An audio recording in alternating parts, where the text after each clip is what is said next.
Welcome back to another episode of Infidelity Tales Lab. We're thankful for your continued viewership. Before we begin, tell us, where in the world are you watching from? We love knowing our global reach. Now, let's dive into today's story. Chapter 1. The Message. Lucas Davenport stared at the text message on his phone, the blue light illuminating his weathered face in the dimness of the military transport plane. Around him, other soldiers dozed or chatted excitedly about returning home for Christmas, but Lucas felt the blood drain from his face as he read the message again. Christmas is better without you. Mom doesn't want you here either. Don't come. The text was from Aiden, his 16-year-old son. After 3 consecutive deployments with special forces spanning 4 years, with only brief visits home, this was to be Lucas's triumphant return, his first real Christmas with his family in years. He had endured firefights in dust-choked valleys, spent endless nights in forward operating bases, and watched brothers in arms fall beside him, all with a single sustaining thought: I'm doing this for them, for my family. His fingers hovered over the phone. So many responses flooded his mind. Questions, protests, anger. But 17 years of military discipline had taught him economy of expression. He typed a single word: understood. Then he switched to his banking app and made a quiet change to some paperwork. A few taps on the screen transferred funds from a joint account to a private one his wife, Melissa, didn't know existed. Lucas had always been prudent. The plane hit turbulence, but Lucas barely registered the jolt. His mind was already racing ahead, tactical planning kicking in. The same skills that had kept him alive in combat now redirected toward a different kind of battlefield. Sergeant Wilson, seated beside him, noticed his expression. Everything all right, Davenport? Bad news from home. Lucas locked his phone. Just a change of plans. Thought you were headed straight to Colorado Springs? Lucas said, his voice even. Now I'm not. Colonel Ray Peters found Lucas in the terminal after they landed at Andrews Air Force Base. The colonel had been Lucas's commanding officer for 7 years and knew him better than most. Davenport, thought you'd be halfway to Colorado by now. Your connecting flight left 20 minutes ago. Lucas glanced up from his laptop. Taking a detour, sir. Colonel Peters studied him. Your wife know about this detour? No, sir. The colonel sat beside him. Trouble at home? Nothing I can't handle. Lucas continued typing, finalizing a rental car reservation. You've been through hell these past few deployments, Davenport. Kandahar. That mess in Syria. The extraction in Yemen. You've earned your homecoming. Lucas stopped typing. Turns out I'm not welcome at home. The colonel's eyebrows rose. Want to talk about it? Not particularly, sir. Fair enough. Peters handed him a business card. My brother-in-law, best divorce attorney in Virginia. Just in case your detour becomes permanent. Lucas took the card, tucking it into his wallet. Appreciate it, sir. Whatever's happening, remember who you are, Davenport. You're a planner. Don't do anything rash. Lucas smiled thinly. I never do, sir. Everything I do is calculated. 48 hours later, Lucas sat in a modest hotel room in Denver, watching his phone light up with the 13th missed call in 2 hours. This one from a Colorado number he didn't recognize. He let go to voicemail. When the notification appeared, he played it back. Mr. Davenport, this is Graham Phillips from Phillips and Waterman Attorneys at Law. I'm representing Melissa Davenport in this matter. It is imperative that we speak immediately regarding the financial actions you've taken. Please call our office as soon as possible. Lucas checked his watch. Then he opened his laptop and refreshed the banking page. The transfer had cleared. The second phase of his plan could begin. He wasn't just a soldier. He was a strategist. And Melissa had forgotten that. Chapter 2. The Discovery. Lucas remembered his wedding day 16 years ago. Melissa had been radiant in her simple white dress, her auburn hair catching the sunlight. Back then, he'd been a young lieutenant with dreams of making a difference, and she'd been a dedicated nurse with a compassionate heart. They'd built a life together brick by brick. The house in Colorado Springs, the birth of Aiden, and 3 years later, their daughter Nora. The long deployments had started taking their toll during his 3rd tour. Lucas had tried to bridge the distance. Video calls whenever possible, care packages sent for birthdays and anniversaries, planning special trips during his leaves. But something had changed over the past year. Melissa's calls grew shorter, her letters less frequent. He'd attributed it to the stress of managing everything alone. Now, sitting in a nondescript rental car outside his own home, Lucas realized how naive he'd been. A silver Audi he didn't recognize sat in his driveway, next to Melissa's SUV. Through binoculars, Lucas watched as a tall man with salt and pepper hair emerged from his front door, followed by Melissa. They embraced on the porch, not a friendly hug, but an intimate one that ended with a lingering kiss.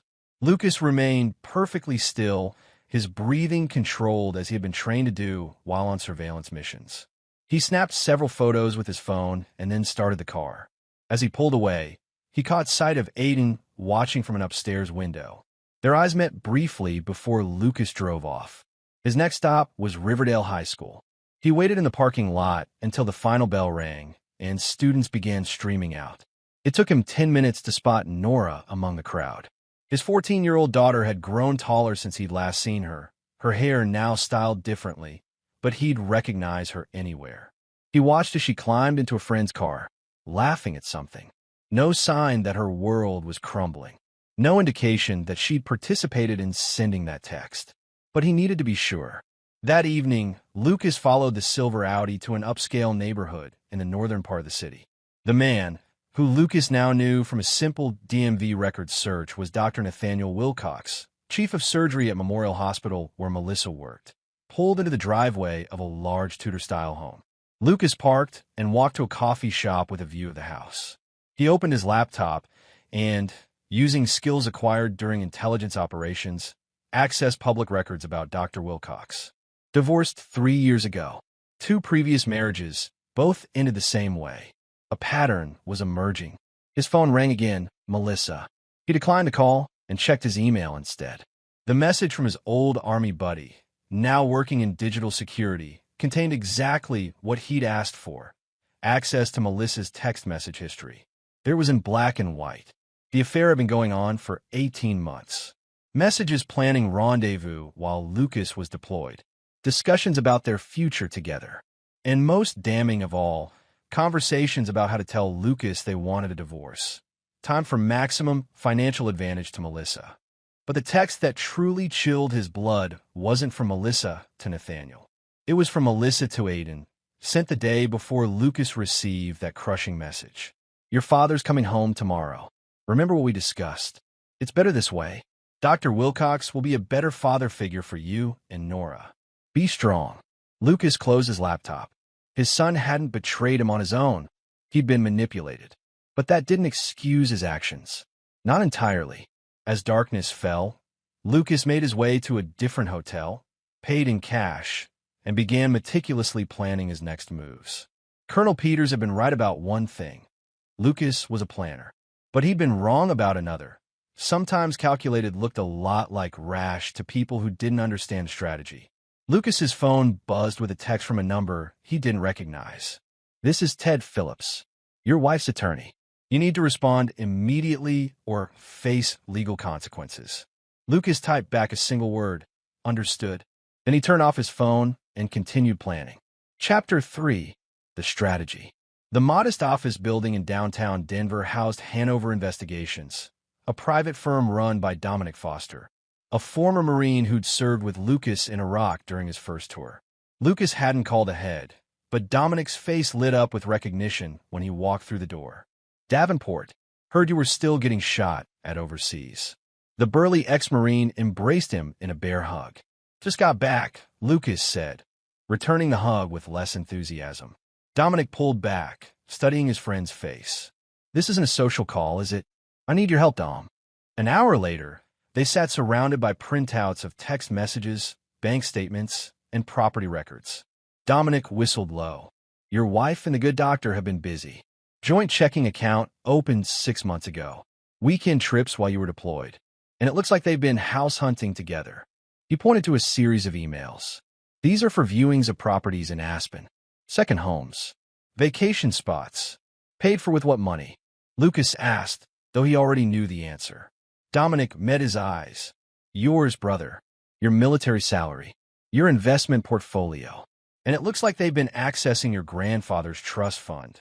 The one you've been saving for the kids' college. Lucas felt a cold fury settle in his chest. The money didn't matter. What mattered was the betrayal. The calculated deception. What's your play here, Luke? Because running off half your assets and changing some beneficiaries won't be enough if she's got a good attorney. I'm not just changing beneficiaries, Lucas said quietly. I'm changing everything. But I need hard evidence. And I need it fast. Dominic nodded. I can get you everything in 72 hours. But it'll cost you. Money's not an issue. It's not just about the money. Dominic leaned forward. What are you planning to do with this information, Luke? Because if you're thinking about something permanent, I'm not going to kill anyone. If that's what you're asking, Lucas interrupted. I'm a soldier, not a murderer. Good. Because I wouldn't help with that. Dominic relaxed slightly. But I will help you burn their world to the ground legally. Just don't cross that line. The only line I'm interested in is the one between what's mine and what's theirs, Lucas assured him. And they've crossed it for the last time. That evening, Lucas checked into yet another hotel under a different name. He had always maintained operational security, a habit from his military career that now served a different purpose. His phone showed 27 missed calls, 15 from Melissa, 8 from her lawyer, 3 from Aiden, and 1 from an unknown number. He listened to the voicemail from the unknown caller. Dad, it's Nora. Mom and Aiden won't tell me what's going on, but I know something's wrong. Mom's been crying, and there are weird men in suits at the house asking questions. Please call me back. I miss you. Lucas closed his eyes. Nora, his sweet, perceptive daughter. The voice message suggested she hadn't been part of the plan to drive him away. He saved the voicemail, but didn't call back. Not yet. First, he needed to be sure. His laptop pinged with an incoming email from Dominic. The subject line read, First batch of evidence. More coming tomorrow. You were right. Attached were surveillance photos of Dr. Wilcox entering Lucas's home using his own key. Time-stamped images showed him comfortable in Lucas's space, wearing Lucas's robe, drinking from Lucas's coffee mug, little violations that somehow cut deeper than the affair itself. But most valuable was the audio file, legal in Colorado with one-party consent, of Melissa and Nathaniel discussing their plans. Once the divorce is final, we'll sell this place, combine our assets, and build something that's truly ours, Melissa was saying. No more ghosts of Lucas haunting every room. What about the kids? Nathaniel asked. Aiden's already on board. He barely remembers his father anymore, just the broken promises and missed birthdays. Nora will be tougher, but she'll adjust. Children are resilient. And the money? His military pension, the investments? Melissa's laugh was cold, unfamiliar. Colorado is an equitable distribution state. After 16 years of marriage, with him absent for most of it, I'll get at least half of everything. My lawyer says we have a good case for more, given his extended absences. The recording continued, but Lucas had heard enough. They weren't just planning to replace him. They were planning to rob him of everything he'd worked for, including his children. Lucas opened his secure email and composed a message to Colonel Peters. Sir, remember that conversation we had at Andrews? I may need your brother-in-law's services after all. But first, I need a favor only you can provide. He hit send, then called the number for Phillips and Waterman attorneys. This is Lucas Davenport, he said when the receptionist answered. I believe Mr. Phillips has been trying to reach me. One moment, Mr. Davenport. The line clicked, and a smooth, professional voice came on. Mr. Davenport, thank you for finally returning our calls. Your actions have caused my client considerable distress. Have they? Lucas kept his voice neutral. Emptying joint accounts without notice is not looked upon favorably by family courts. I strongly advise you to reverse these transactions immediately. I'll consider that advice, Mr. Phillips. This isn't a negotiation, the lawyer continued. Unless you want to find yourself on the losing end of a very expensive legal battle, you'll transfer those funds back by close of business today. Mr. Phillips, Lucas said calmly, has your client informed you of the full nature of her relationship with Dr. Nathaniel Wilcox? A pause. I'm not at liberty to discuss. Or about their plans for my children. Or how they've been systematically accessing my grandfather's trust fund for their personal use. A fund explicitly designated for my children's education. Silence. I thought not, Lucas continued. You'll be receiving a package of evidence tomorrow morning. After you've reviewed it, if you still wish to represent Melissa Davenport, we can continue this conversation. Until then, I have nothing further to say. He hung up before the lawyer could respond and turned his attention back to his computer. Phase 1 was complete, securing his assets and gathering evidence. Now came Phase 2, the strategic counterattack. Colonel Peters had taught him an important lesson years ago. In warfare, the objective isn't to fight fair, it's to win decisively. Lucas intended to do exactly that. Chapter 4. The Leverage. 3 days after his return to American soil, Lucas sat across from attorney Victoria Reeves in her downtown Denver office. Colonel Peters' brother-in-law had connected him with Reeves, describing her as a shark who smiles only when she smells blood in the water. The elegant, silver-haired woman reviewed the dossier Lucas had compiled with Dominic's help, her expression remaining impassive until she reached the financial records. Then her eyebrows rose fractionally. Dr. Wilcox has been writing prescriptions for non-existent patients and billing insurance companies, she noted, tapping a manicured nail against the document. And your wife has been falsifying nursing records to cover for him. That's insurance fraud. Yes, Lucas confirmed. And these property purchases in Aspen, using a shell company funded by your grandfather's trust, that's misappropriation of fiduciary funds. Also yes. Victoria closed the folder. Mr. Davenport, with evidence this comprehensive, we could not only secure you a very favorable divorce settlement, but potentially see your wife and her paramour facing criminal charges. I'm not interested in criminal charges, Lucas clarified. Not yet. I want leverage. For what purpose? My children, Lucas said simply. Melissa has poisoned my son against me. I need time to fix that. Victoria studied him. Most clients in your position want blood. I'm not most clients. I've seen enough bloodshed to last several lifetimes. Very well. She steepled her fingers. Here's what I propose. We prepare divorce filings, but don't submit them immediately. Instead, we arrange a meeting with your wife and her attorney, without Dr. Wilcox present. We present selected evidence and outline terms. What terms? Full physical custody of your children during divorce proceedings. Exclusive access to your family home. Complete separation of your financial assets from hers. And a gag order preventing her from discussing the case with anyone, including Dr. Wilcox. Lucas considered this. They won't agree. They will when the alternative is federal prosecution for insurance fraud. Victoria smiled thinly. People facing prison become remarkably flexible negotiators. Lucas nodded. Set up the meeting. But there's something else I need to do first. That afternoon, Lucas sat in his rental car outside Riverdale High School. When the final bell rang, he spotted Nora immediately. She was walking alone, head down, none of the carefree joy he'd observed days earlier. He stepped out of the car. Nora. His daughter froze, then turned slowly. Her eyes widened. Dad! For a moment, neither moved. Then Nora ran to him, colliding with his chest as his arms wrapped around her. She was sobbing. You came back, she managed between breaths. You got my message. I did. He held her tightly. I'm sorry I didn't call back sooner. She pulled away slightly. Mom said you abandoned us, that you took all our money and disappeared. Lucas felt a sharp stab of anger, but kept his expression gentle. That's not what happened, Nora. But it's complicated. Are you and Mom getting divorced? Probably, he admitted. But that doesn't change how I feel about you, or Aiden. Aiden hates you right now, she said bluntly. He believes everything Mom and Dr. Nate say. Dr. Nate? That's what they want us to call him. Nora rolled her eyes, as if he's suddenly family. Lucas suppressed a surge of fury. Has he been staying at the house? Almost every night since you left. Mom said it's because she's scared he might come back and hurt her. The accusation hit Lucas like a physical blow. Nora, I would never. I know, Dad. Her faith in him was unwavering. I told them that, but they don't listen to me. They treat me like a child. You're a child, Lucas said softly. My child. And I'm going to fix this. How? Do you trust me? She nodded without hesitation. Then I need you to do something for me.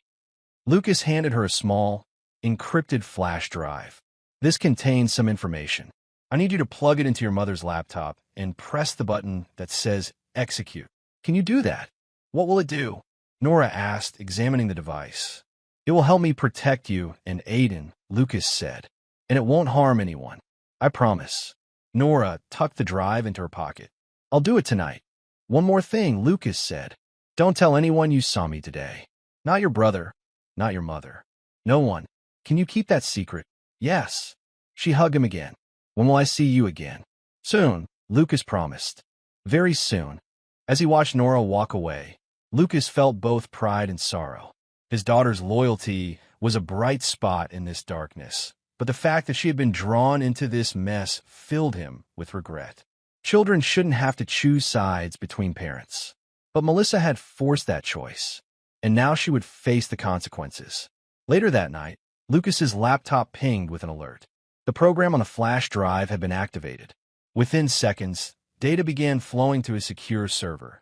Emails, text messages, financial records, browser history. Everything on Melissa's laptop. Among the files was a folder labeled Divorce Strategy. Inside were documents detailing plans that had been in motion for over a year.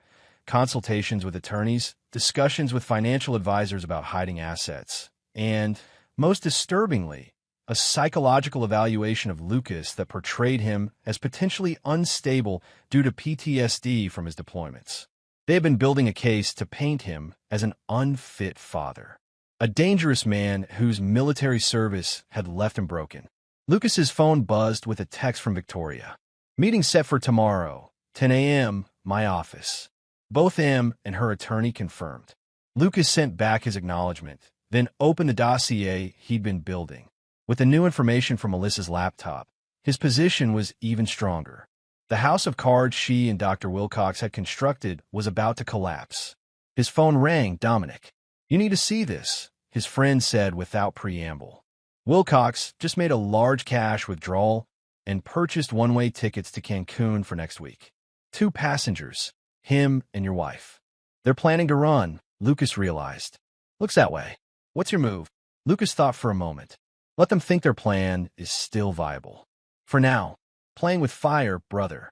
Fire is only dangerous if you're the one getting burned, Lucas replied. And I have no intention of being anywhere near the flames when they ignite. Chapter 5. The Meeting. Victoria Reeves's conference room projected power and wealth. Floor-to-ceiling windows overlooking downtown Denver, a massive mahogany table that could seat 20, and artwork that Lucas suspected cost more than his annual salary. It was designed to intimidate, and judging by the nervous glances Melissa kept exchanging with her attorney, it was working. Lucas sat beside Victoria, his posture relaxed but alert. Across the table, Melissa looked both angry and afraid, an interesting combination. Her attorney, Graham Phillips, maintained a professional facade, but his frequent checking of his watch betrayed his anxiety. Thank you for agreeing to this meeting, Victoria began, her voice smooth as polished marble. We have a proposal that could save everyone considerable time, expense, and public embarrassment. Phillips cleared his throat. Before we proceed, my client demands the immediate return of funds Mr. Davenport improperly removed from joint accounts. Victoria smiled, the predatory expression Lucas had been warned about. Mr. Phillips, I'd advise against making demands in your current position. She slid a folder across the table. Please review these documents while we wait. As Phillips opened the folder, Lucas studied his wife. Melissa had always been beautiful, tall and slender with auburn hair and green eyes that had once looked at him with love.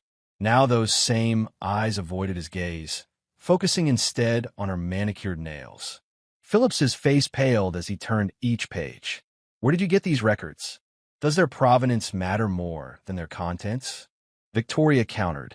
These allegations are factual, Victoria interrupted. Every document in that folder has been verified. The insurance fraud alone carries a minimum 5-year federal sentence. Melissa's head snapped up. Insurance fraud? What are you talking about? Phillips placed a restraining hand on her arm. We need to confer privately. By all means, Victoria gestured to a side door. The adjoining room is available. As they left, Lucas remained silent, his eyes fixed on the Denver skyline. He prepared himself for this moment, seeing Melissa, confronting the betrayal face to face. What he hadn't expected was the hollow feeling in his chest. Not pain or anger, just emptiness. "You're handling this well," Victoria observed quietly. "I've had worse days," Lucas replied. "Most clients break down or rage. You're remarkably composed." "Military training," Lucas explained. "Emotion clouds judgment, and I need clear judgment right now." Melissa and Phillips returned 15 minutes later.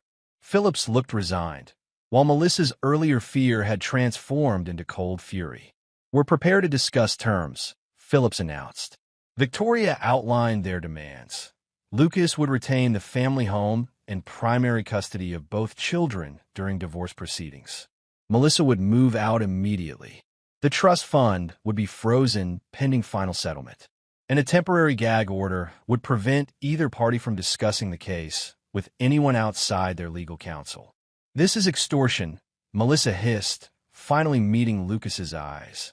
"You're using our children as pawns." "That's an interesting accusation," Lucas responded, his voice calm, "coming from the woman who coached our son to tell me not to come home for Christmas." "You weren't coming home for us," Melissa shot back. "You were coming home because your deployment ended. There's a difference, and that difference justifies what you did. 16 years, Lucas. 16 years of raising our children alone while you played hero in foreign countries, of never knowing if you were dead or alive, of restarting our lives every time you got transferred. What did you expect? Honesty," Lucas said simply. "If you wanted out, you could have said so. Instead, you lied. You stole. You turned our son against me. I protected our son from more disappointment." Melissa's voice cracked. "From more empty promises and missed birthdays." Lucas leaned forward. "Here's what's going to happen, Melissa. You're going to sign these papers. You're going to move out of our house. And then you're going to tell Aiden the truth about why I stayed away when I was supposed to come home for Christmas. And if I refuse?" Lucas nodded to Victoria, who produced another folder.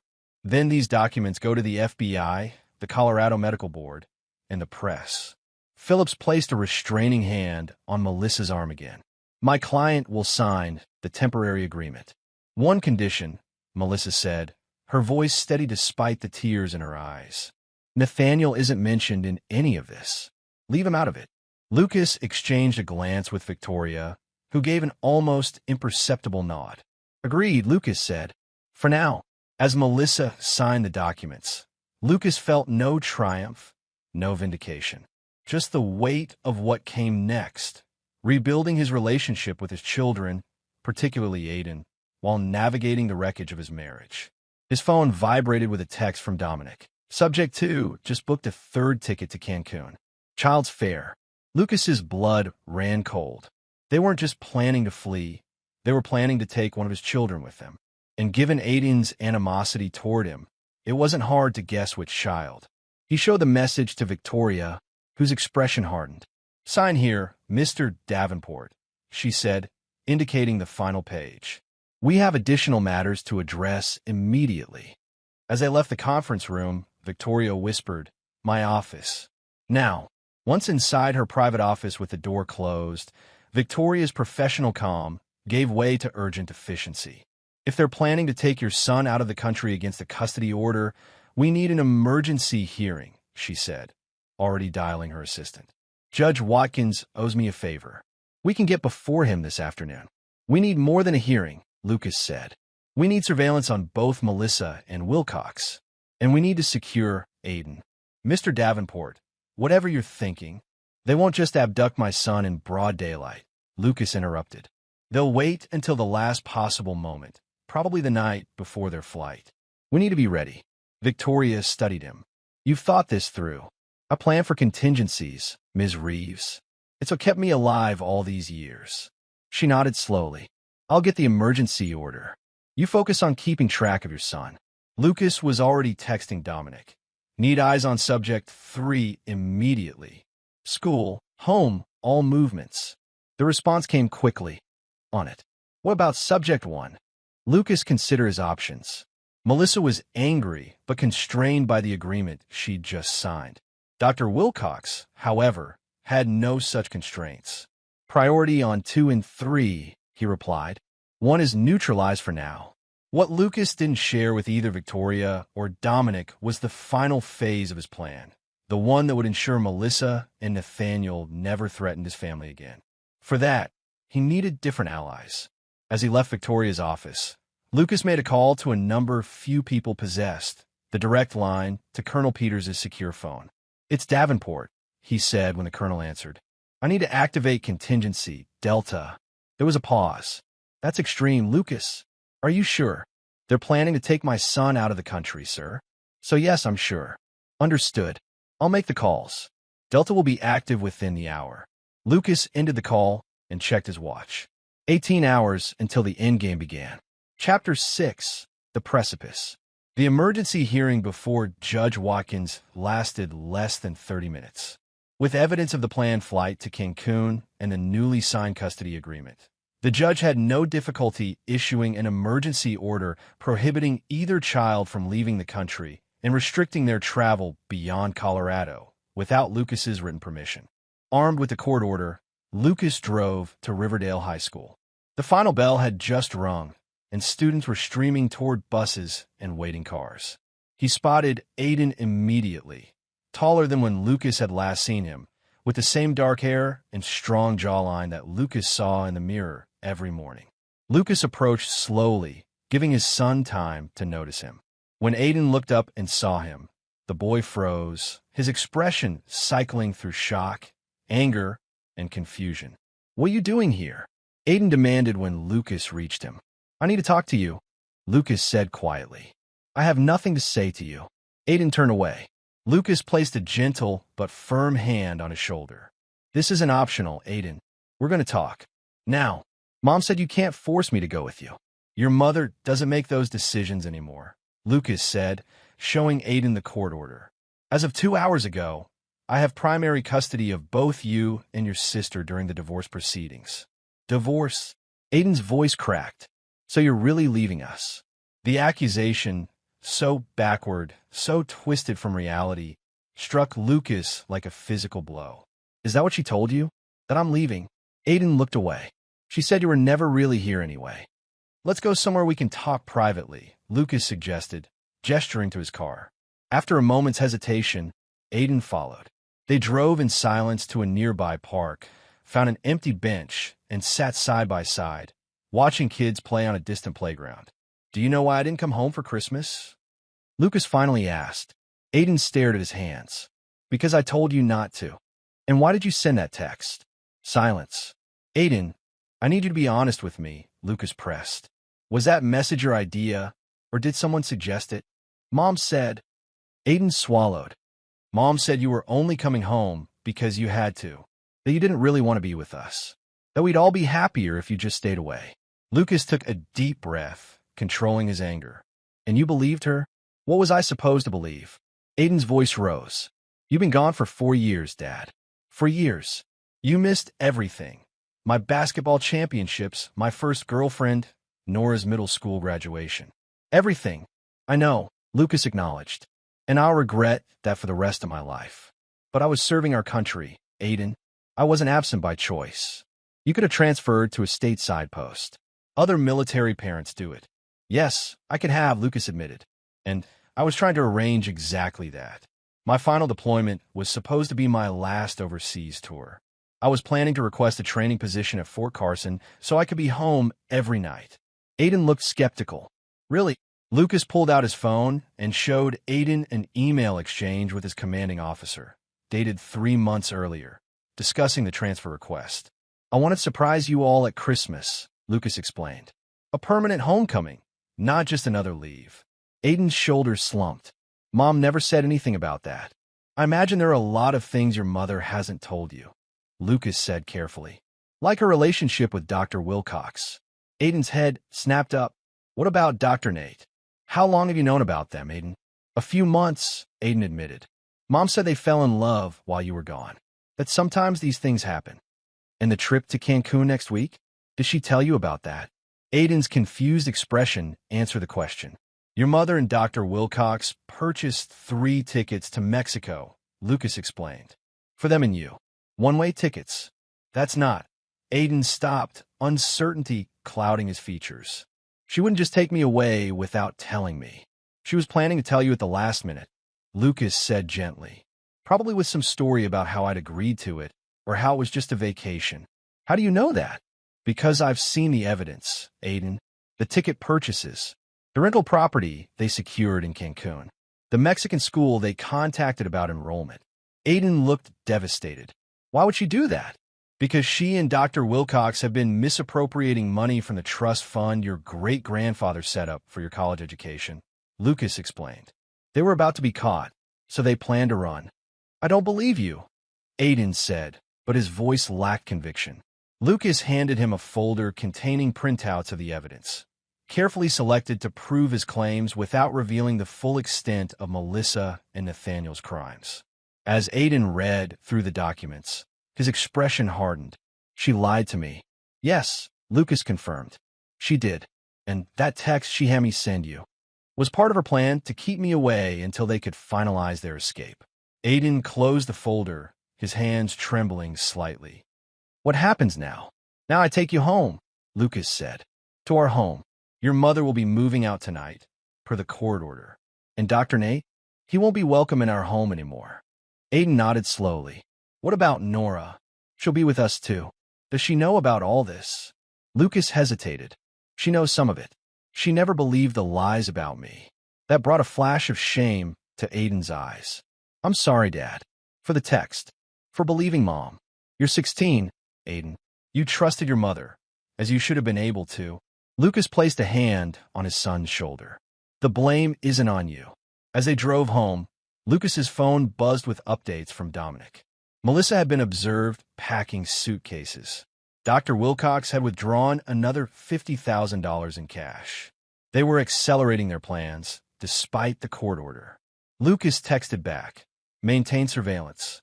Alert me to any approach to either child or the airport. Then he called Colonel Peters. Delta is in position, the colonel confirmed. Just give the word. Not yet, Lucas replied. Let them make the first move.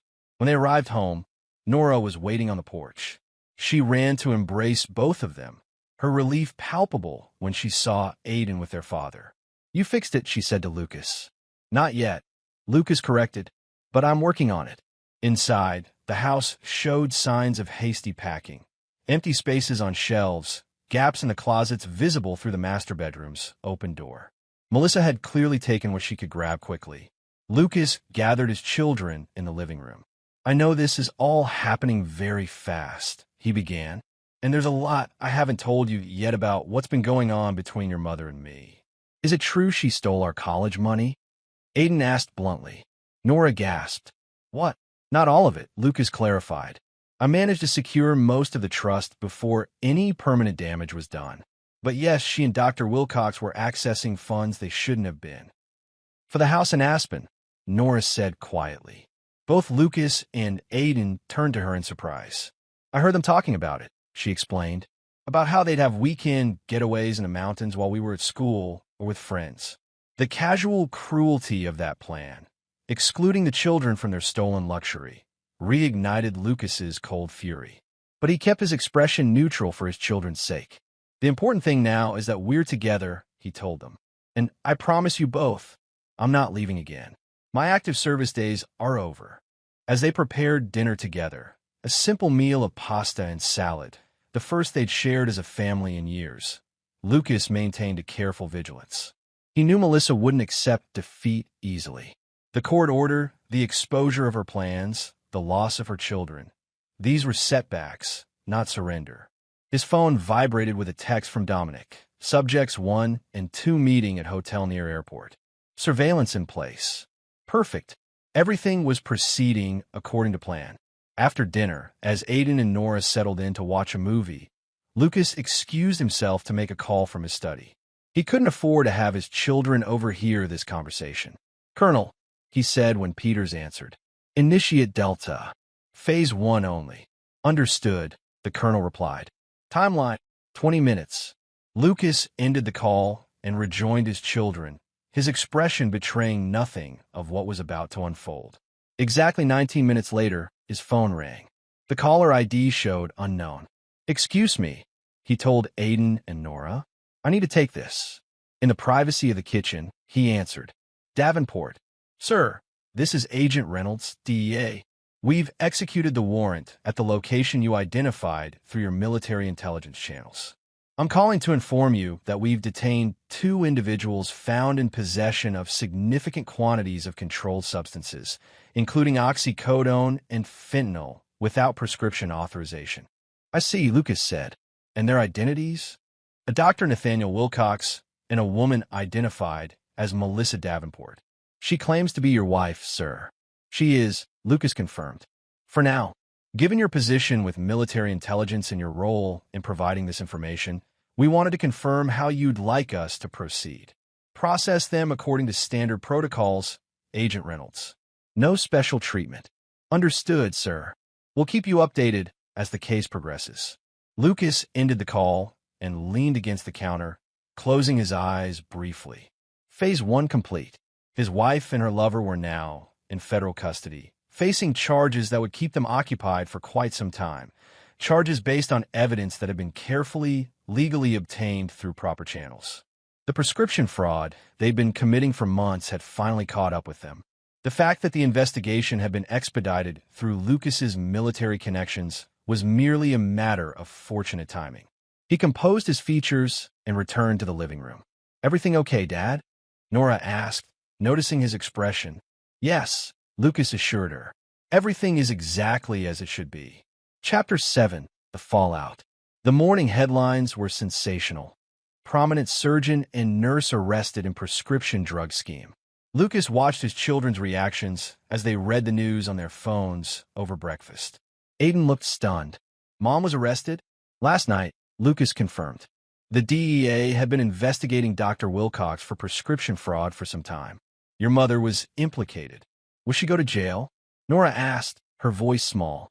"That depends on many factors," Lucas said carefully. "The evidence against them is substantial, but first-time offenders sometimes receive reduced sentences." "Did you know this was going to happen?" Aiden asked, studying his father with newfound perception. "I knew there was an investigation," Lucas acknowledged. "I didn't know when they would make arrests." This wasn't technically a lie. Lucas had indeed known about the DEA's interest in Dr. Wilcox's prescription practices, information he'd obtained legally through his military connections. The timing of the arrests, however, had been accelerated through those same connections. "Can we see her?" Nora asked. "She'll have an arraignment hearing today," Lucas explained.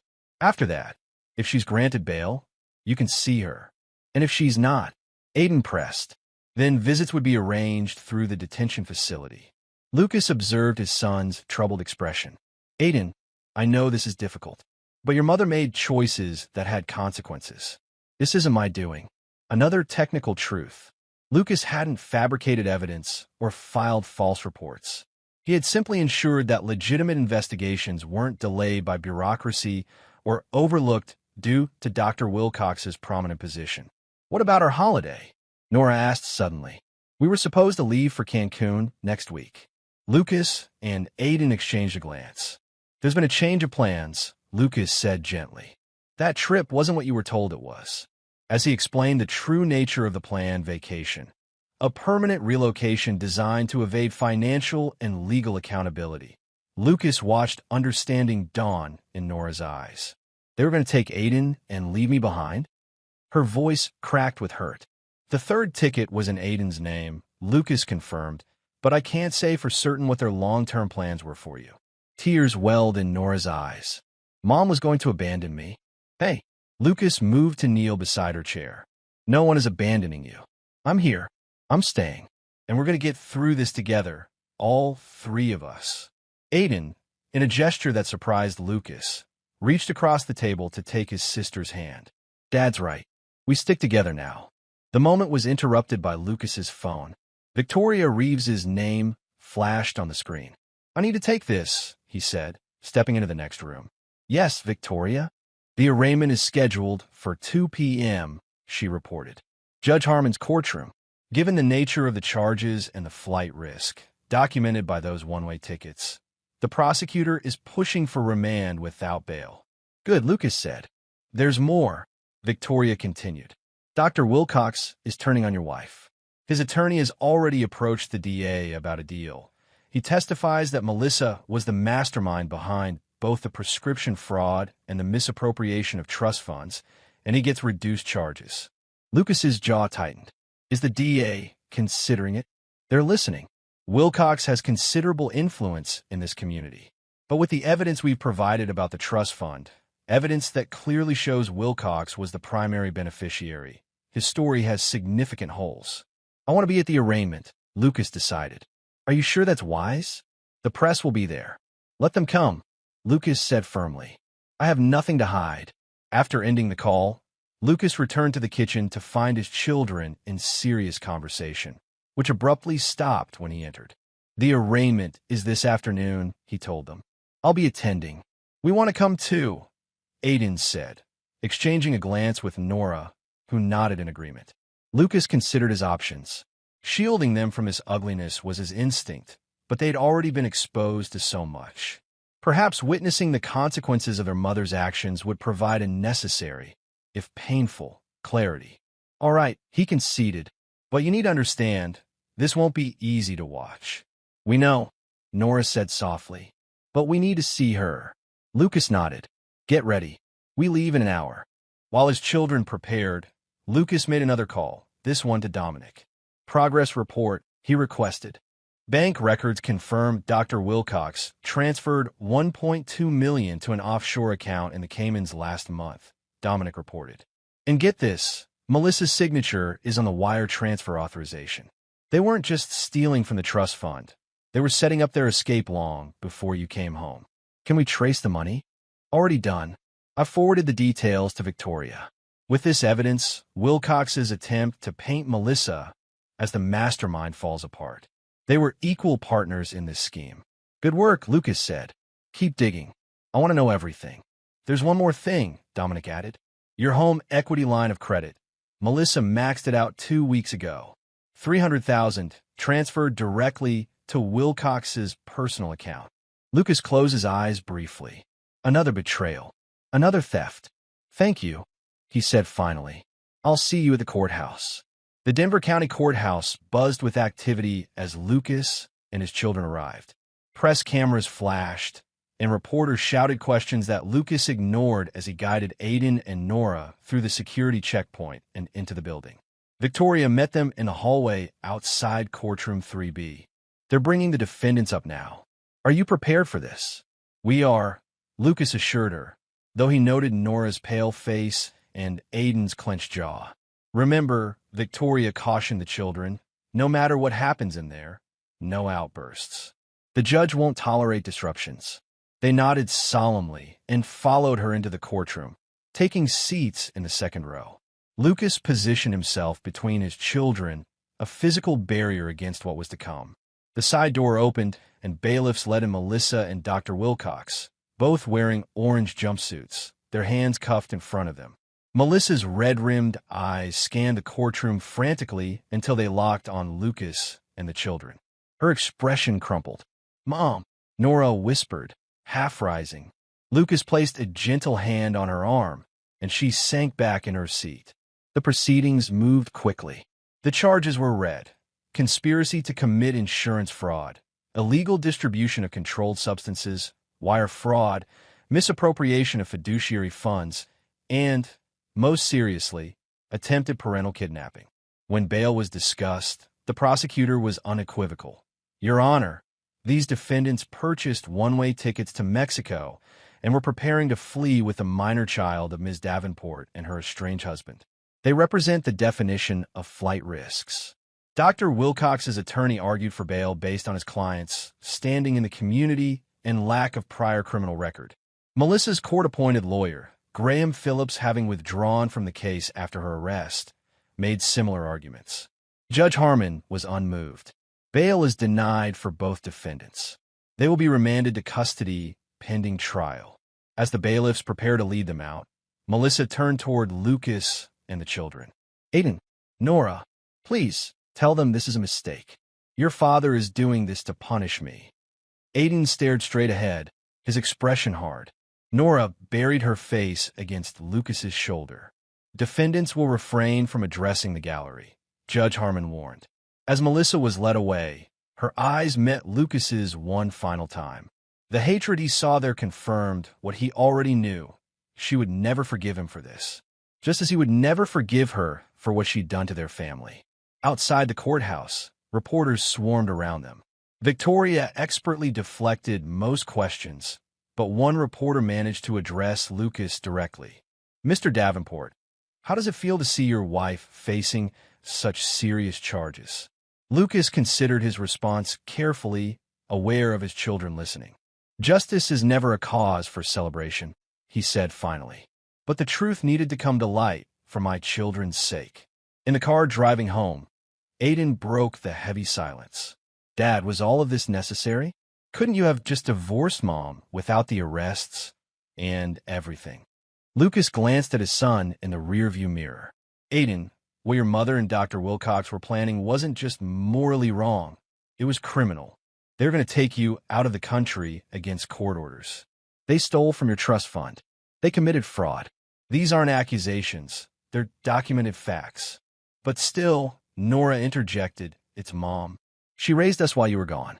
The implied accusation stung, but Lucas acknowledged its validity. "You're right, Nora, and I'll always be grateful to her for that. But being a good mother for many years doesn't excuse criminal behavior later." "What happens to us now?" Aiden asked. "We rebuild," Lucas said simply. "One day at a time." That evening, as his children retreated to their rooms to process the day's events, Lucas sat in his study reviewing the latest updates from Victoria and Dominic. The case against Melissa and Nathaniel was solidifying. With the offshore accounts uncovered and the trust fund misappropriation documented, they were looking at potential sentences of 10 to 15 years. Lucas felt no triumph, no vindication, only a hollowness where his life with Melissa had once been. His phone buzzed with a text from an unknown number. "This isn't over, Lucas. You've destroyed everything I built. I'll never forgive you for this. M."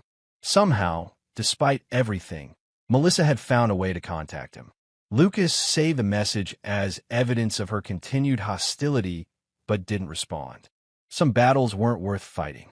Instead, he opened his laptop and began researching family therapists in the Denver area. His children would need professional support to navigate the trauma of their mother's betrayal and arrest.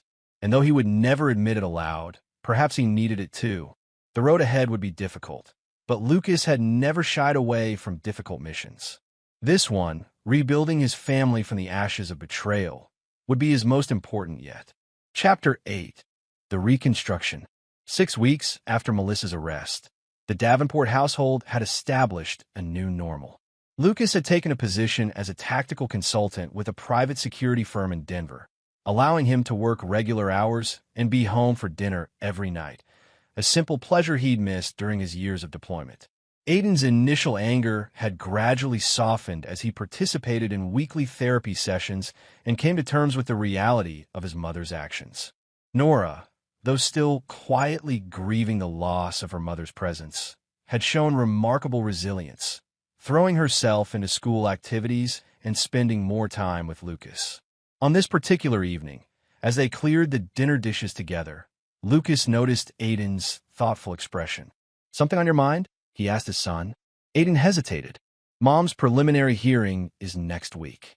"Yes," Lucas acknowledged. "Victoria called this morning with the details." "Are you going?" "I haven't decided." Lucas studied his son. "Are you thinking about attending?" Aiden shrugged, attempting casualness. "Maybe. I haven't seen her since the arraignment." "You could visit her at the detention center," Lucas suggested. "I've told you before. I won't stand in the way of your relationship with your mother." "I know." Aiden placed a plate in the dishwasher with unnecessary care. "But seeing her in that place, it's hard." "Of course it is," Lucas agreed. "And no one would blame you for keeping your distance until you're ready." "What about you?" Aiden looked up. "Are you ever going to forgive her?" The question was direct, characteristic of the increased honesty in their relationship. Lucas considered his response carefully. "No," he said finally. "What your mother did wasn't just a betrayal of our marriage. It was a calculated plan to steal your future and separate you from me permanently. Some actions cross lines that can't be uncrossed. Aiden nodded slowly. That's what I thought you'd say.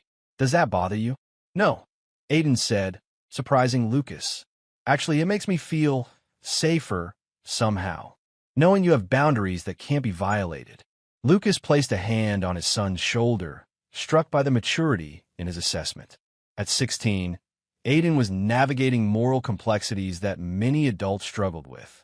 Dr. Levine says holding on to anger hurts me more than mom, Aiden continued, referencing his therapist. But I don't know how to let it go.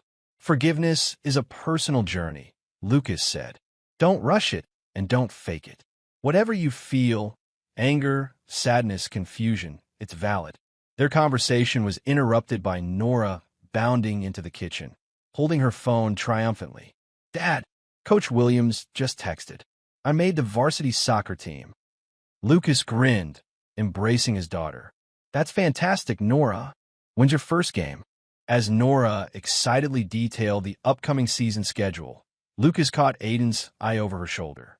His son offered a small smile, an acknowledgement of their interrupted conversation and an acceptance of its conclusion. Later that night, after both children had gone to bed, Lucas sat in his study reviewing documents Victoria had sent regarding the case. Melissa's defense team was pushing for a plea deal, hoping to reduce her potential sentence by testifying against Dr. Wilcox. The prosecutor wanted Lucas's input before proceeding. It was a position of power he hadn't sought but now held, the ability to influence his ex-wife's future. The vindictive path would be to oppose any deal to ensure she served the maximum sentence possible. But Lucas had never been motivated by vengeance, only by protection. His phone rang. Colonel Peters. Thought you'd want to know, the colonel said without preamble. The DEA task force found 3 more hospitals where Wilcox was running his prescription scam. This goes way beyond your wife, Lucas. He's been doing this for years. With different accomplices? Lucas asked. Looks that way. They've identified 2 other nurses who participated. Both claim they were coerced, threatened with termination if they didn't cooperate. Was Melissa coerced? No evidence of that, Peters replied. All indications point to her as a willing participant. The money trail is particularly damning. Her signature on those offshore transfers can't be explained away. Lucas absorbed this information silently. What are you thinking? Peters pressed. I'm thinking my children have suffered enough, Lucas said finally.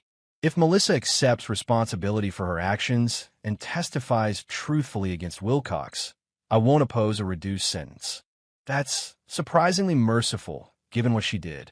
It's not mercy, Lucas corrected. It's pragmatism.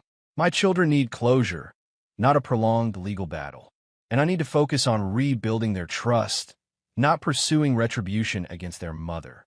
After ending the call, Lucas drafted an email to Victoria outlining his position. He would not actively advocate for leniency, but neither would he stand in the way if Melissa demonstrated genuine remorse and cooperation. As he prepared to send the email, a text message arrived from Dominic. New development.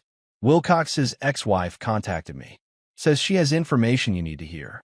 Meeting arranged for tomorrow, 10 a.m., usual place. Lucas's interest was piqued. Catherine Wilcox had divorced Nathaniel 8 years earlier after a bitter public battle that had made local headlines. What information could she possibly have that would be relevant now? The following morning, after dropping his children at school, Lucas arrived at the small coffee shop where he occasionally met Dominic for updates. Catherine Wilcox was already there, an elegant woman in her early 50s with silver-streaked dark hair and sharp eyes that assessed Lucas as he approached. Mrs. Wilcox, he greeted her, extending his hand. Thank you for meeting me. It's Ms. Monroe now, she corrected, accepting his handshake. I reverted to my maiden name after the divorce. And thank you for agreeing to this meeting. Lucas sat across from her. Dominic mentioned you have information. Yes. Catherine, or rather, Ms. Monroe, opened her handbag and removed a flash drive. 12 years of financial records Nathaniel thought I didn't keep. Offshore accounts, shell companies, property purchases under assumed names. A complete roadmap of his financial crimes. Lucas stared at the flash drive. Why give this to me now? Why not take it to the authorities years ago? Our divorce settlement included a non-disclosure agreement, she explained. I received a substantial payment in exchange for my silence. But that agreement had a clause. If Nathaniel was ever charged with a felony, the NDA would be void. And now he has been, Lucas observed. Exactly. A small, satisfied smile curved her lips. I've been waiting 8 years for this moment, Mr. Davenport. 8 years watching him move on to new victims while I remained bound by legal constraints. Victims, Lucas repeated. Catherine's expression hardened. Your wife isn't the first woman Nathaniel has manipulated into criminal activity. There was a pharmaceutical rep before her, a hospital administrator before that, and me at the beginning. His pattern is consistent. Find a woman with access to something he wants, charm her, involve her in his schemes, then discard her when she becomes a liability. And you have evidence of all this? She tapped the flash drive. Everything, including recorded conversations in which he discusses his methodology quite explicitly. Lucas took the flash drive, turning it over in his fingers. Why bring this to me instead of the prosecutor? Because the prosecutor is only concerned with the current charges, Catherine explained. You, however, have a different motivation. You want to protect your children from ever being manipulated by Nathaniel again. This evidence ensures he'll never be in a position to harm anyone in your family. Lucas studied her. You've done your research on me. Thoroughly, she acknowledged. I know about your military career, your intelligence background, your reputation for strategic thinking. I know you're not motivated by revenge, but by security. And I know that, unlike me, you won't be silenced by an NDA or intimidated by threats. What do you want in return? Lucas asked directly. Nothing, Catherine replied. Consider it a gift from one of Nathaniel's victims to another. Or rather, to your wife, who, despite her willing participation, was still playing a role in his script. Lucas pocketed the flash drive. I'll have this information verified and then forwarded to the appropriate authorities. Naturally, Catherine agreed. Due diligence is important, but you'll find everything is meticulously documented. I was an accountant before I married Nathaniel. Record keeping is second nature to me. As they parted ways, Catherine offered one final observation. You know, Mr. Davenport, there's a certain satisfaction in watching someone who believes themselves untouchable finally face consequences. I imagine you understand that feeling. I do, Lucas acknowledged, but it's a hollow satisfaction. Perhaps, she conceded, but it's better than the alternative, watching them continue to destroy lives without consequences. Lucas couldn't argue with that assessment. The evidence Catherine provided proved transformative in both cases. Over the next 2 weeks, faced with the overwhelming documentation of his past crimes, Dr. Wilcox accepted a plea deal that would keep him in prison for 20 years. As part of the agreement, he admitted that Melissa had joined his operation only in the past 2 years, not as its architect, but as a participant. This clarification, combined with Melissa's full cooperation, resulted in a reduced sentence for her, 8 years, with the possibility of parole after 5. Still a substantial punishment, but not the decade-plus she had been facing. When Victoria called with the news, Lucas received it without comment. This is the best outcome we could have hoped for, Victoria assured him. Wilcox will be incarcerated well into his 60s. His medical license is permanently revoked, and Melissa's sentence, while significant, allows for the possibility that she might repair her relationship with your children while they're still relatively young. If they want that relationship, Lucas noted. Of course, Victoria agreed. That will be entirely their choice. But the opportunity will exist, which I think is important for their long-term emotional health. After ending the call, Lucas found himself on the back porch, staring at the mountains in the distance. The legal battles were concluding. The immediate threats were neutralized. Now came a harder part, helping his children heal from wounds that no court could address. Nora joined him, wrapped in a sweater against the evening chill. Is it over? She asked simply. The legal part is mostly over, Lucas confirmed. Your mother accepted a plea deal today. 8 years, possibly less with good behavior. Nora absorbed this silently, then said, she wants us to visit. She's been writing letters. I know, Lucas acknowledged. Have you decided if you want to see her? Not yet. Nora leaned against the porch railing. Part of me misses her. Another part is so angry I can barely breathe sometimes. Is that normal? Completely normal, Lucas assured her. There's no right way to feel about this, Nora. Whatever you're experiencing is valid. What about you? She asked, echoing Aiden's earlier question. How do you feel? Lucas considered his answer carefully. I feel determined, he said finally. Determined to be here for you and your brother. Determined to rebuild what was broken. Determined to ensure nothing like this ever threatens our family again. Nora studied him. You don't hate her? Hate requires emotional investment, Lucas explained. And I've chosen to invest my emotions elsewhere. In you, in Aiden, in our future together. His daughter nodded slowly, seeming to understand. That's kind of how I want to feel too. Like mom just doesn't matter anymore. Not in a mean way, but in a moving on way. That's a healthy perspective, Lucas told her. And it's okay if you're not there yet. Healing takes time. As they stood together watching the sunset paint the mountains in gold and purple, Lucas felt a quiet certainty that they would be all right. Not immediately, not perfectly, but eventually and authentically. The family they rebuilt might look different from what they'd had before, but it would be stronger, more honest, and ultimately more resilient. That night, after Nora and Aiden had gone to bed, Lucas sat at his desk and composed a letter, not to Melissa, but to his children. A letter they wouldn't receive until years later, when they were adults and could fully understand the choices he'd made on their behalf. My dear Aiden and Nora, by the time you read this, the events of 2023 will be distant memories, but their impact on our family will have shaped who we've all become.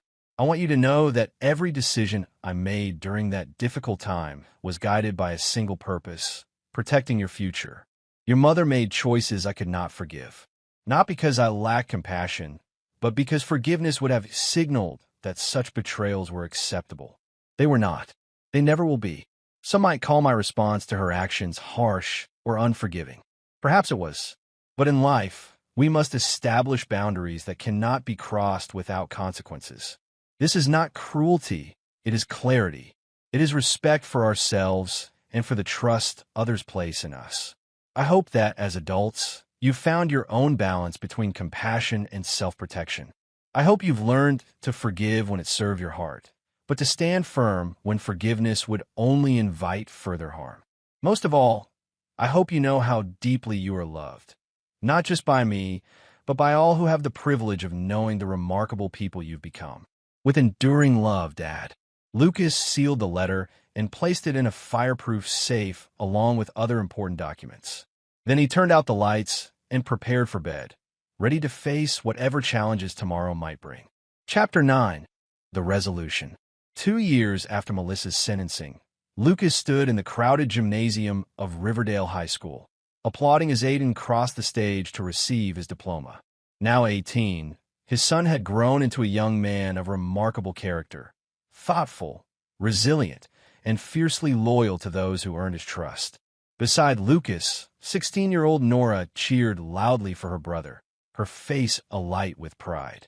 She had blossomed in her own right, excelling both academically and athletically, recently named captain of the varsity soccer team. As Aiden rejoined them after the ceremony, Lucas embraced him tightly. Congratulations, son. I couldn't be prouder. Thanks, Dad. Aiden's smile was genuine, a stark contrast to the angry, confused teenager he'd been 2 years earlier. We should get moving if we're going to make our dinner reservation, Nora reminded them, already heading toward the exit. The celebration at Aiden's favorite restaurant was perfect. Good food, easy conversation, and the comfortable rhythm of a family that had found its balance. When Aiden opened Lucas's gift, a vintage military compass that had belonged to Lucas's grandfather, his eyes widened in recognition. You always said this was your most treasured possession, he said, turning the brass instrument in his hands. It was, Lucas confirmed. Now it's yours. A reminder that even when the path forward isn't clear, you have the tools to find your way. Later that evening, after Nora had gone to bed, Aiden lingered in the living room with Lucas, something clearly weighing on his mind. Everything okay? Lucas asked. Aiden hesitated, then said, I got a letter from Mom last week. She's up for her first parole hearing next month. Lucas nodded. He'd received formal notification as the victim of record. How do you feel about that? Conflicted, Aiden admitted. Part of me thinks she's served enough time. Another part. He trailed off. Isn't ready to have her back in your life. Lucas finished for him. Yeah. Aiden looked relieved at the understanding. Is that terrible? Not at all, Lucas assured him. Your feelings are valid, Aiden. And whatever you decide, whether to reconnect with your mother or maintain distance, I'll support you. What about you? Aiden asked. Will you oppose her parole? Lucas had given this considerable thought. No, he said finally. I won't actively oppose it, but neither will I advocate for it. The parole board will make their decision based on her behavior and rehabilitation, not my input. Aiden nodded slowly. That seems fair. The important thing, Lucas continued, is that regardless of their decision, our family remains solid. Your mother's potential release doesn't change who we are or what we've built together. The following week brought unexpected news, not about Melissa, but about Dr. Wilcox. He had been killed in a prison altercation, allegedly after information about his crimes against children through prescription fraud had circulated among inmates. The man who had nearly destroyed the Davenport family was gone. Lucas received the news with complex emotions. As a soldier, he had taken lives in combat, but never derived satisfaction from death. Yet he couldn't deny the sense of closure that came with knowing Nathaniel Wilcox would never again threaten his family or manipulate others. He shared the news with his children carefully, emphasizing that while they might feel various emotions about Wilcox's death, celebrating it would be inappropriate. I don't feel happy about it, Nora said thoughtfully, but I don't feel sad either. Is that wrong? No, Lucas assured her. It's a measured response to someone who caused significant harm. Do you think it will affect Mom's parole hearing? Aiden asked. Possibly, Lucas acknowledged. Without Wilcox's influence, the board might view her as less likely to reoffend. The prediction proved accurate. 1 month later, Melissa was granted parole with strict conditions, regular check-ins with a parole officer, mandatory counseling, and various restrictions on her movement and employment. She would be released in 2 weeks. The news arrived as the Davenports were preparing for another milestone, Aiden's departure for college. He had been accepted to the United States Naval Academy, a choice that had initially surprised Lucas but one he fully supported. Will you be okay with Mom out while I'm gone? Aiden asked as they packed his belongings. I mean, with just you and Nora here? The concern in his son's voice touched Lucas deeply. We'll be fine, Aiden. Your mother has no legal right to approach either of you without permission, and she knows better than to test those boundaries with me. Still, Aiden persisted, if she tries anything.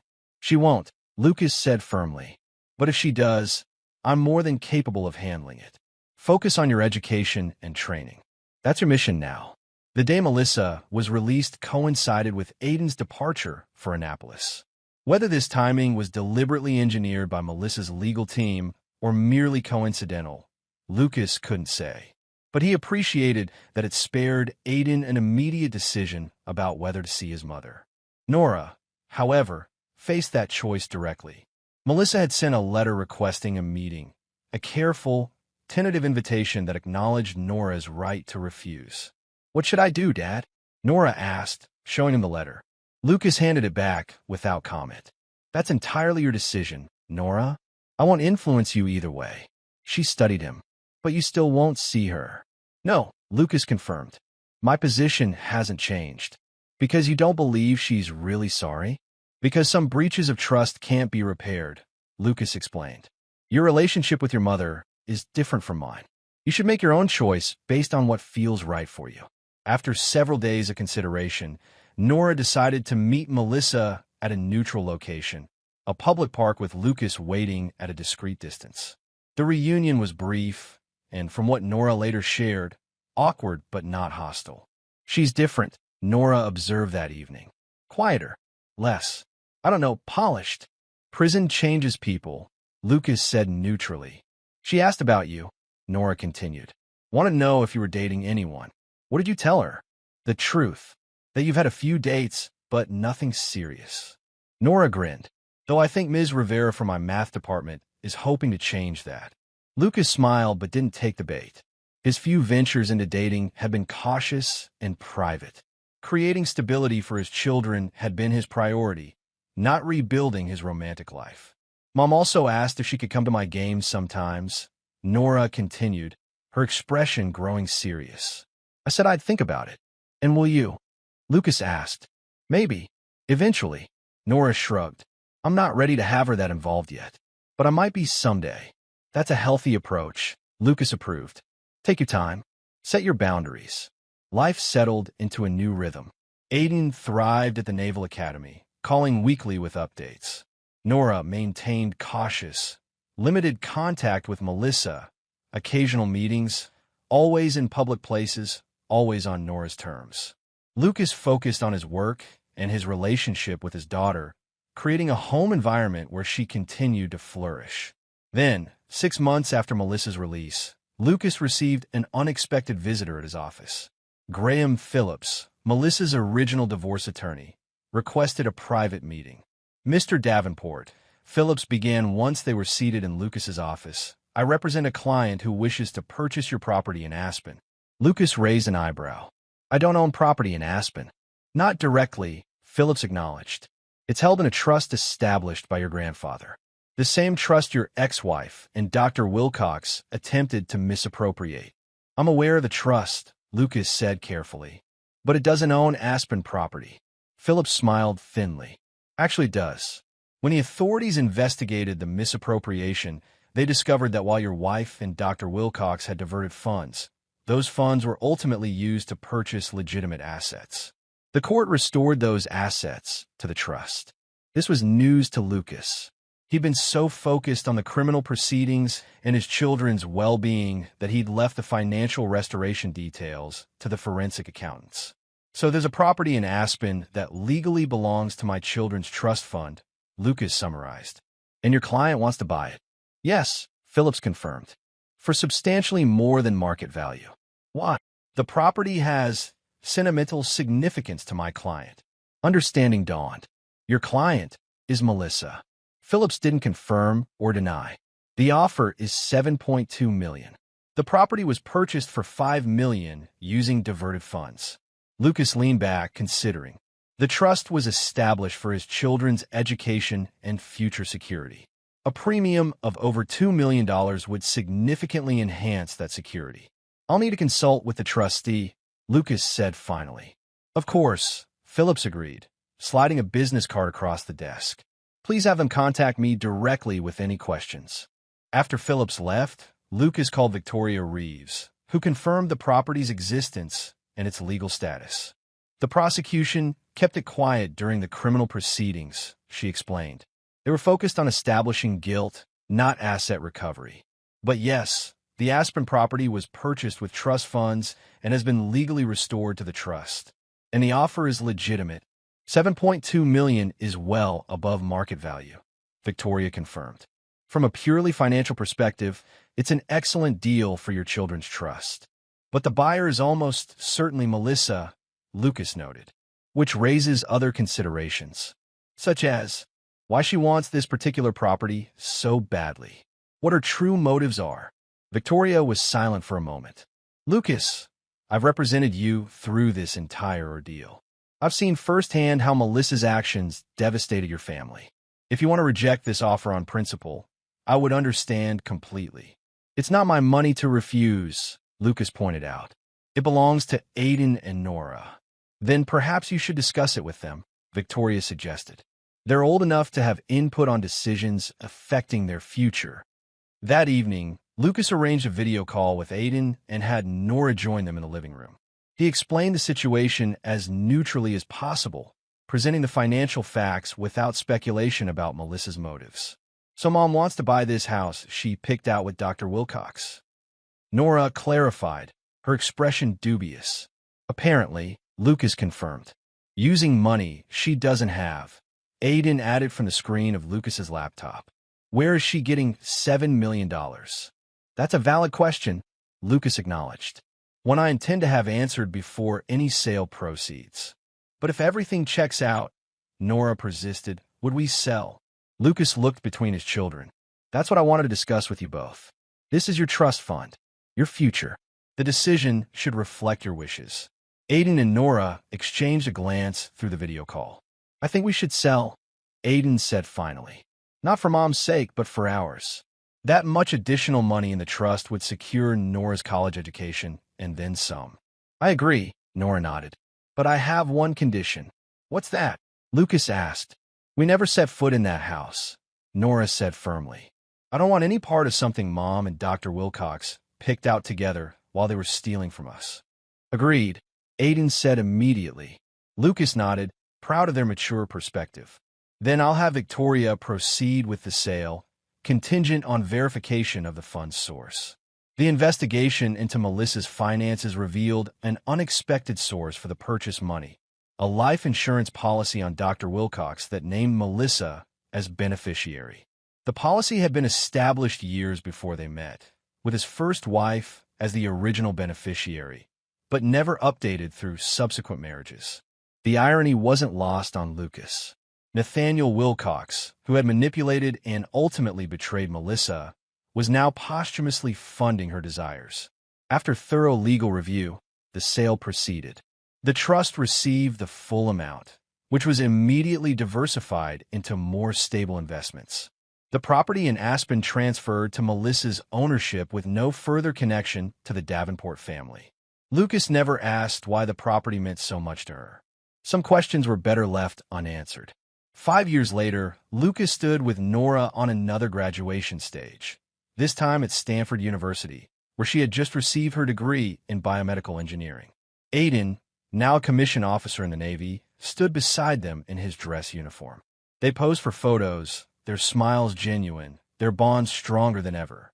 The journey from that devastating text message to this moment of triumph had been arduous, filled with pain and difficult choices. But they had emerged not just intact but transformed, more resilient, more honest with themselves and each other, more appreciative of the family they had rebuilt. As they left the ceremony, Lucas's phone buzzed with a text from an unknown number. Congratulations to Nora.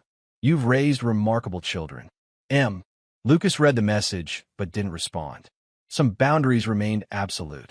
That evening, as he watched Aiden and Nora laughing together at dinner, Lucas reflected on the lessons of the past 7 years. He had discovered his own capacity for ruthlessness when his family was threatened. He had learned that protection sometimes required hard choices with painful consequences.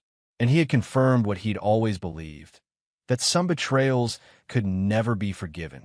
But he had also discovered something unexpected, that unforgiveness didn't have to equal bitterness, that maintaining boundaries didn't require maintaining anger, that moving forward didn't necessarily mean reconciliation, but it did require release.